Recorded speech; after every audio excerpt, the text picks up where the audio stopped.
မျိုးသားတယောက်မှာသူထိလိုက်တဲ့ဘဲရဝတ္ထုမဆိုသူ့ရဲ့ခန္ဓာကိုယ်အဖြစ်ပြောင်းလဲနိုင်တဲ့စွမ်းအားရှိပါတယ်။သူကစိန်တလုံးကိုကင်လိုက်တဲ့အခါသူ့လက်တစ်ပြင်လုံးဟာစိန်ဖြစ်ပြောင်းလဲသွားပါတယ်။ရုတ်တရက်စစ်တပ်ကသူ့ကိုဗတ်ပေါင်းစုံကဝိုင်းထားလိုက်တဲ့အတွက်သူဟာတန်ကြိုးတစ်ချောင်းကိုအမြန်ဆွဲကင်လိုက်ပြီးသူ့လက်မောင်းကိုတန်အဖြစ်ပြောင်းလဲလိုက်ပါတယ်။ဒါပေမဲ့သူပြန်မတိုက်ခိုက်နိုင်ခင်မှာပဲအဝေးကနေလျှက်စစ်တနက်နဲ့ပြစ်ခတ်ဖမ်းဆီးခြင်းခံလိုက်ရပါတယ်။သူတတိပြန်ရလာတဲ့အခါကြီးကာမန်တွေနဲ့ပိတ်လောင်ထားတဲ့အခန်းထဲရောက်နေတာကိုတွေ့ရပါတယ်။အဆောင်နှစ်ယောက်ကသူထွက်ပြေးလို့မရဘူးလို့ထင်နေပေမဲ့သူတို့လှည့်ကြည့်လိုက်တဲ့အချိန်မှာအမျိုးသားဟာပျောက်ကွယ်သွားပါပြီ။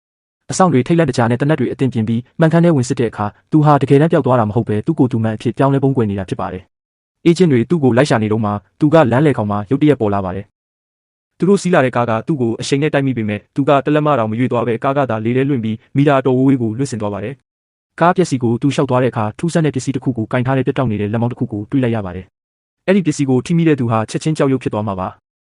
သူကကားတာယာကိုကင်ပြီးသူ့လက်ကိုရာဘာဖြစ်ပြောင်းလဲကအဲ့ဒီပစ္စည်းကိုဂရုတစိုက်ကောက်ယူခဲ့ပေမဲ့ပစ္စည်းရဲ့စွမ်းအားကပြင်းထန်လွန်းတာကြောင့်သူ့လက်မောင်းဟာတဖြည်းဖြည်းကြောက်ဖြစ်ပြောင်းလာပါတယ်။သူကုသနီးကိုအသေးတန်ရှာနေတော့မှပဲအေဂျင့်တယောက်ကစလိုက်ပါနဲ့လှမ်းပစ်လိုက်ပါတယ်။သူကရှောင်ဖို့တောင်မကြိုးစားပဲသူ့လက်စုပ်ကိုထိလိုက်တဲ့အခါတကိုယ်လုံးတံမဏိအဖြစ်ပြောင်းလဲသွားပြီးကြီးစံကိုအလွယ်တကူပဲအဟံတာလုပ်လိုက်ပါတော့တယ်